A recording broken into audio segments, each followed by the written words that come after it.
الله أكبر الله أكبر الله أكبر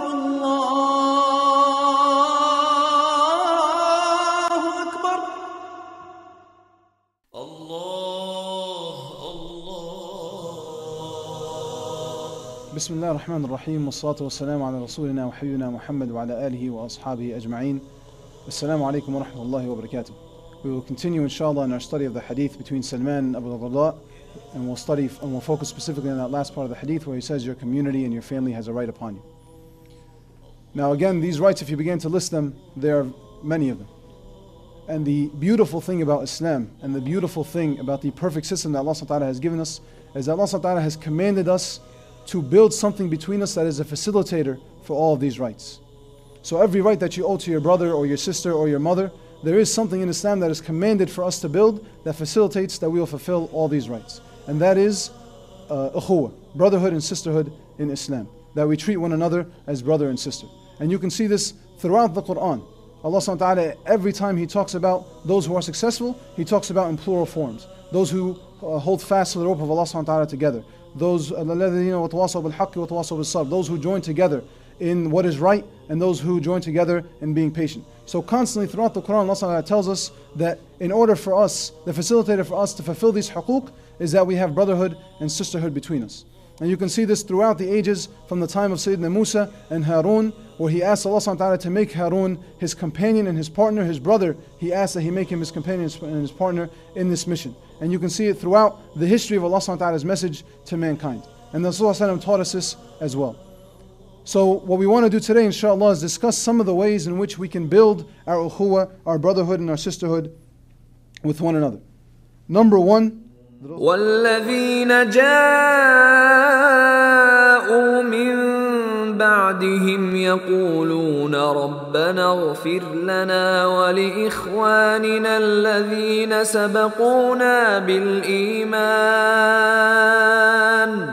وَلَا تَجْعَلْ فِي قُلُوبِنَا غِلًّا لِلَّذِينَ آمَنُوا رَبَّنَا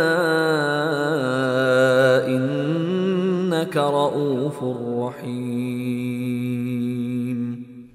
What we learn from this ayah is the primary thing, or one of the biggest things that we have to do to build brotherhood and sisterhood between us, and that is make dua for one another. If we are not making dua and asking Allah subhanahu wa ta'ala to forgive one another, then that bond of brotherhood and love will never be developed. The more you make dua for one of your brothers, the more love you have for him.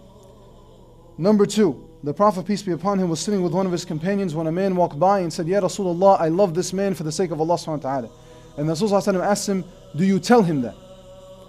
This is something, unfortunately, that in our communities today, we don't do enough of. We don't verbalize our love for one another. There's no shame in me walking up to one of my brothers and telling him, yeah, oh my brother, wallahi, I love you for the sake of Allah. Bil'aks, it actually builds strong bonds of brotherhood and love between. When you verbalize it, you get rid of that awkwardness and you're able to really love one another, not just in words, but in action. Number three, that you forgive one another. Constantly, throughout our lives, we're going to wrong one another. Some of us may get annoyed of each other. Some of us may bother one another. Some of us may outrightly wrong and do dhulm to one another. The Rasul taught us to constantly forgive one another. And the Rasul, Allah tells us in the Quran that we are those who are forgiving or merciful between ourselves. Ar-Rahma'u baynahum. That we have mercy and forgiveness between us. Number four, that you love for your brother or your sister what you love for yourself. So if you love to be clothed and fed, then you make sure that your brother is clothed and fed. But this goes a little bit further. It's not just those things that you need, but those things that you love. So if you love that you watch movies and enjoy them, then try and make sure that your brother also has a chance to watch movies and enjoy them. If you love that you do well in school, then make sure that your brother or your sister has the ability to do well in school. Take the time out to help them out. If you love hanging out with family, then make sure that your brother also has the chances to hang out with his family and spend time with them. Number five, anticipate the needs of your brothers and sisters and fulfill them before they ask. A brother and a sister should not have to ask us to fulfill one of their desires or one of their needs. If I notice that my brother may be cold, I should take my jacket and wrap it around him. If I notice that he's tired, I should do my best to give him a comfortable place to sleep. If I notice that he's hungry, I should go and get food and give it to him without him having to ask me for it. Number 6, to give gifts to one another. Rasulullah taught us, tahaddu tahabbu. Again, I don't have to go much deeper into this. When you give someone a gift, it automatically ties the bonds of brotherhood and love between you. It's something unique and special. Many times it's a surprise. Even the smallest gift can mean something. Number 7, say salam to one another. The Rasulullah told us, ifshu salam. Spread salam to one another. And it was known that during the time of the Rasulullah, if they were walking together and a tree came between them, when they joined back together again, they would tell each other, Assalamu alaikum wa rahmatullahi wa barakatuh. It's just, again, a constant friendly reminder to one another. May Allah subhanahu wa ta'ala's peace and blessings be upon you. May peace be with you. It's a constant good tidings that we give to one another. And number 8, that we feed one another. And especially in this month of Ramadan, we should constantly be inviting. Try to have someone over your house every night, or be with one of your brothers and sisters every night, and spend time together in feeding one another. And as funny as this may sound, any one of us who has done this knows that for some reason, over a plate of food, things become more personal, the barriers are broken down, and we feel more comfortable to share things with one another.